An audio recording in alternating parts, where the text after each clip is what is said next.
નમસ્કાર મિત્રો, આજનો એક સુંદર મજાનો લેસન જે કહેવાય છે બે કન્જક્શન ધોરણ 8 ની અંદર જે લેવલ 1 માં ભણવાના છે આપણે એ બે કન્જક્શન ને સુંદર રીતે સમજીશું અને નિયમો સાથે એની એક્સરસાઇઝ સાથે વન બાય વન રીતે સરસ રીતે સમજીશું. પણ નિયમ નંબર 1 છે કે મિત્રો ખાસ રૂલ યાદ રાખજો, એની પેટર્ન યાદ રાખીશું તો આપણને ક્યારે પણ આ જે બે કન્જક્શન છે એને આપણે ભૂલવાના નથી. ધોરણ 8 માં આ થોડા સમજી ગયા હોય તો 9th ની અંદર આવીએ તો થોડી વધારે મોડિફાઈ આપણે થઈ જઈએ. તો સૌપ્રથમ આપણે અહીંયા બીકોઝ જે છે મિત્રો એ બીકોઝ કન્જક્શન ની અહીંયા વાત કરીએ છીએ. બીકોઝ એટલે કારણ કે, કારણ દર્શાવતું સંયોજક છે. ઘણા ખરા વિદ્યાર્થીની રિક્વાયરમેન્ટ હતી કે સાહેબ તમે એવો કન્જક્શન નો વિડીયો બનાવીને મોકલો ધોરણ 8 ના લક્ષીનો, તો જેથી કરીને એમાં 9માં કામ આવે, એટલે આપણે એ વિડીયો અહીંયા મૂક્યો છે.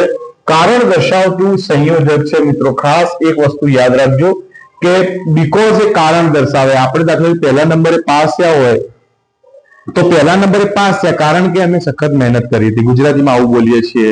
Okay, so I got a first class because I worked very hard.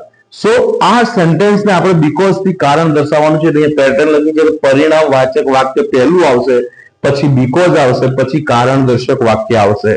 Okay, અહીંયા એક એક્ઝામ્પલ સરસ મજાનું લખ્યું કે I missed the bus because I could not run fast.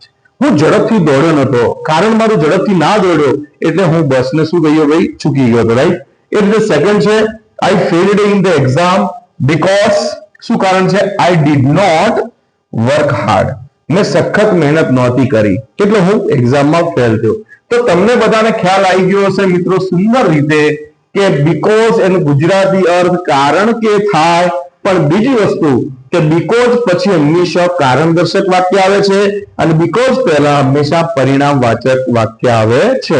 અને ઇંગ્લિશમાં અહીંયા બીકોઝ પહેલા રિઝલ્ટ દર્શાવતું જે કહીએ છીએ આપણે શું કહેવાય છે, રિઝલ્ટ દર્શાવે, રિઝલ્ટ દર્શાવતું વાક્ય આવે. RESULT ઇંગ્લિશમાં યાદ રાખવું હોય તો. અને બીકોઝ પછી રીઝન આવે, reason showing the reason, because થી શોઈંગ ધ રીઝન થાય. Okay, now move on. એક સેકન્ડ લઈએ છીએ આપણે. એના પછીનું છે મિત્રો therefore.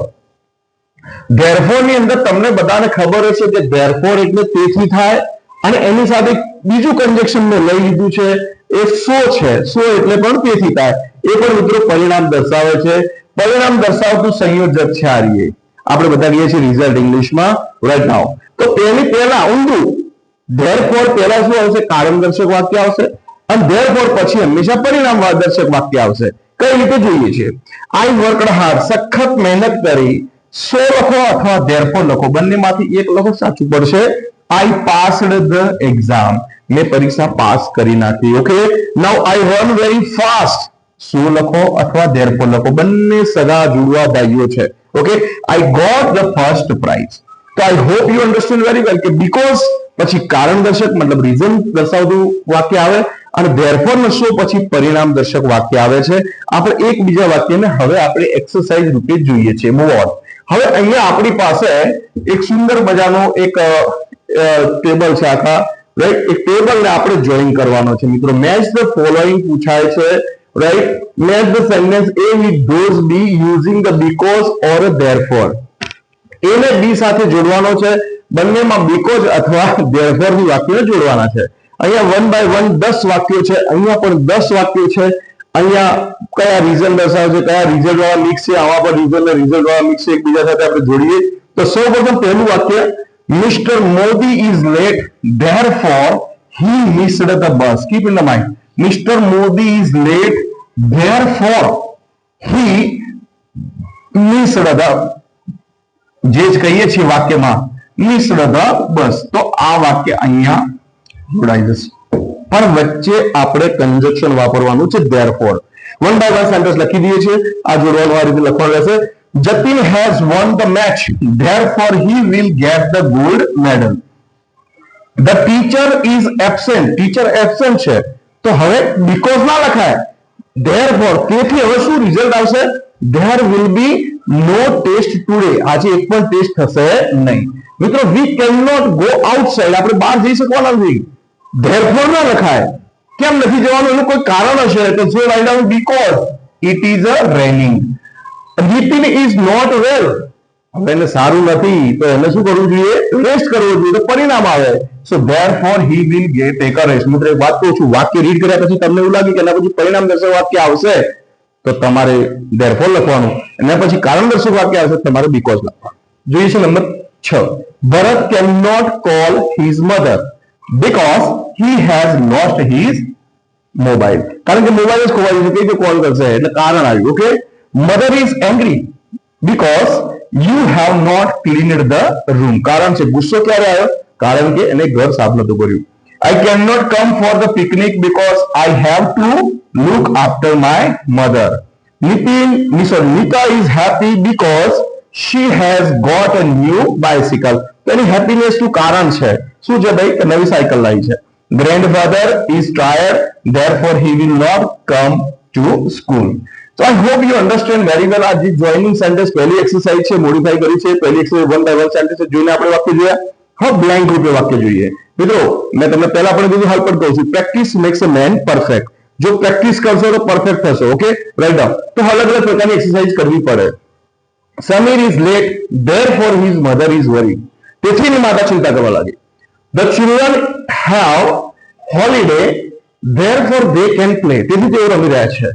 Mrs Panda will go for a shopping because she has a holiday today. કારણ કે હોલિડે છે એટલા માટે શોપિંગ કરી રહ્યા છે. અંશ is absent because he has a fever. The children are shouting because the teacher is not there in the class. Teacher class માં નહોતા. Anil has not done his homework, therefore the teacher will punish him. હવે homework done નથી કર્યું મિત્રો, એટલે તમને મને બધાને ખબર છે કે હોમવર્ક ડન ના થાય એટલે ટીચર શું કરે ભાઈ? પનિશ કરે. હોમવર્ક નહોતું કર્યું મતલબ શું આવ્યું? રિઝલ્ટ આવ્યું. આ રિઝલ્ટ દર્શાવવા માટે શું આવે? Therefore. Keep in the mind. હું તમને પહેલા પણ કીધું, પહેલું વાક્ય રીડ કરો, એના પછી એવું લાગે કારણ દર્શક વાક્ય આવે તો બીકોઝ, પરિણામ દર્શક વાક્ય આવે તો therefore. Now Harsh missed the bus, therefore he will go by auto rickshaw. બસ ચૂકી ગયો auto rickshaw. Father is angry, therefore I will talk to him tomorrow. Deepika was late because she missed the bus. Ram was tired, therefore he did not play with us. We have won the match. Match જીતી ગયા છે તેનું પરિણામ આવ્યું. Therefore we will have a party. Richa has left the school because her father has job in Surat now. એટલે એને નોકરી છોડવી પડી, સ્કૂલ છોડવી પડી, sorry. I am not going to home now, therefore I have a lot of work. It is a Sunday today, therefore I can get up late. Now right now there are few students in the school because it is raining very heavily. Okay, એનું કારણ છે છોકરા ઓછો હોવાનું કારણ શું છે? raining heavily એટલે because લખ્યું છે. Maya made a tea because father wanted to drink it. એટલા માટે એને ચા બનાવી હતી. Darshan is studying, therefore he will not watch a TV. The principal was angry because the toys broke the window. Toys નથી મિત્રો, boys છે I think now. Father is in Navsari, therefore he will not attend the function here. Therefore કેમ કે નવસારી ગયા છે એટલે attend કરી ન શકે એટલે પરિણામ છે. Mr. Dave went home because he had no work in the office. હવે મિત્રો મેં તમને પહેલા કીધું અલગ અલગ પ્રકારની એક્સરસાઇઝ કરવાથી આપણે રિઝલ્ટ સારું મળે છે. અહીંયા પણ હવે વાક્યને જોડવાના છે. એક વાક્યને બે રીતે બનાવવાનું છે. આપણે કહીએ છીએ કે એકબીજાના વિરોધી છે, બીકોઝ અને ધેરફોર એકબીજાના વિરોધી છે. તો આપણે પહેલું જોઈએ, Yatin should hurry up, the train is about to leave. તો Yatin should hurry up because the train is about to leave. Okay, વાક્ય એનું લખવાનું રહેશે. હવે એનું ઉલટું, આ જે બીકોઝ પછી કારણ દર્શક વાક્ય આગળ લઈ જવાનું. the train is about to leave. હવે શું લખવાનું? therefore Yatin should hurry up. Keep in the mind. Same to same. We should save water because it is our lifeline. So water is our, આ પાછળનું વાક્ય આગળ લાવો. It કોણ છે? water છે. Water is our lifeline, therefore we should save it. ઉલટું લખવાનું રહેશે. Keep in the mind. Now third number માં woman will come early because the teacher comes at 8 a.m. The teacher comes at 8 a.m. Therefore, woman will come early. મિત્રો 100 વાક્ય લખું ને આમાં તો બી આવડી જાય કારણ કે એનું એક જ એક્સરસાઇઝ પેટર્નમાં છે. પાછળનું વાક્ય આગળ લાવો. અહીંયા પરિણામ કારણ દર્શક વાક્ય લાયા તો પાછળ પરિણામ દર્શક વાક્ય લાવો વચ્ચે therefore થી આપણે જોડવાનું રહેશે. woman will come early. We must reach by 10 o'clock because the program અહીંયા લખ્યું છે the program begins at 10:30. Keep in the mind. હવે the program begins 10:30 જેને આગળ લાવો. The program begins at 10:30. Therefore, we must reach by 10 o'clock. 10 વાગે પહેલા પહોંચવું પડશે. You should exercise regularly because it keeps you fit. તમને ફિટ રાખશે. તમે eat છે એક્સરસાઇઝ માટે વપરાય છે. પહેલો exercise keeps you fit. Therefore, you should do it regularly. હવે એ રીતે આ વાક્યો છે. આપણા વાક્યો થોડું જોઈએ. અહીંયા પહેલું લખેલું છે મેં eat a fresh fruit. Keep in the mind. Eat a fresh fruit because they are good for health. Good for health. હવે ફૂડ પેલું લખવાનું દે છે એટલે fruits are good for health. Therefore, શું આવશે ભાઈ? Therefore, eat fresh them. દેરનું ધ્યાન થઈ જશે. જયા cooked food because mother was not at home.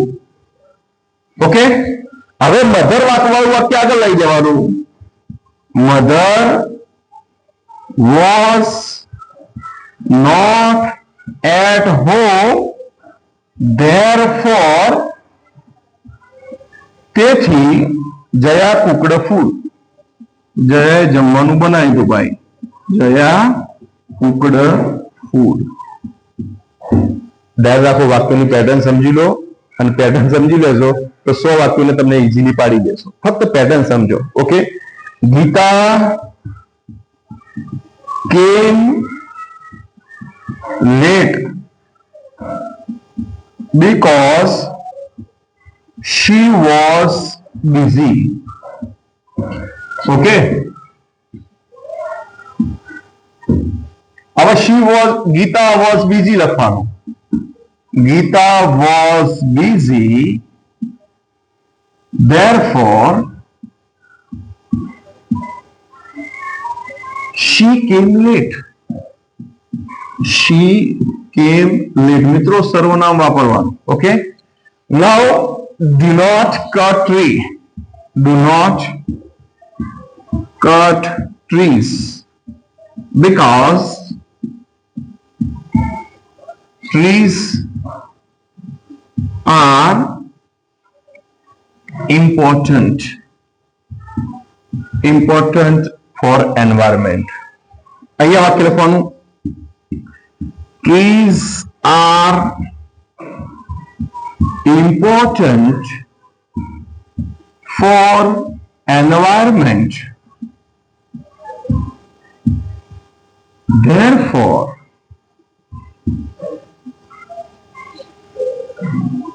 we should not cut tree.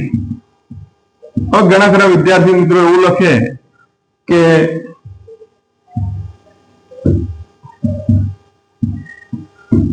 therefore do not cut the trees. એ પણ સાચું. do not cut the tree લખો. અહીંયા આ we should not cut trees એ લખ્યું છે જગ્યાએ ઘણા ખરા એવું લખે do not cut trees. દેશી શીખે. દેશી કઈ કે દેશી કે આવું આવું મૂકી જવાનું. ના આવડતું તો વિદ્યાર્થી એ બી કરી શકે બચારા. ઓકે, પણ થોડું મોડિફાઈ કરીને લખ્યું, થોડી ટેવ પાડીએ તો મિત્રો પરફેક્શન આવી જાય. અહીંયા લખ્યું છે do not tease animal. Do not tease animal because it is a bad habit. હવે લખી દેવાનું કે it is a bad habit,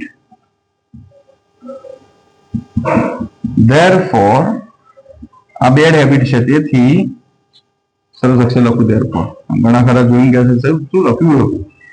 Therefore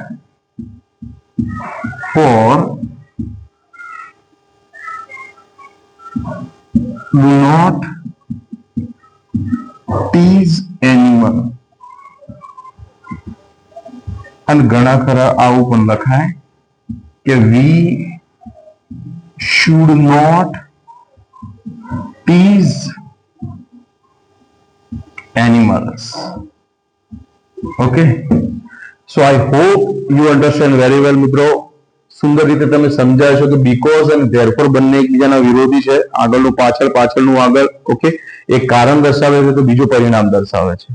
okay, આ વિડીયોને ધોરણ 8 બીજા વિદ્યાર્થીઓને શેર કરજો જેથી કરીને ઇંગ્લિશ ગ્રામર થોડું સાંભળીને શીખી લે તો એમને આગળ જતા તકલીફ ના પડે. ઓકે, તો શેર કરવાનું ભૂલતા નહીં, સબસ્ક્રાઇબ કરવાનું ભૂલતા નહીં, સપોર્ટ કરતા રહેજો. સ્વસ્થ રહો, મસ્ત રહો અને વ્યસ્ત રહો. Thank you.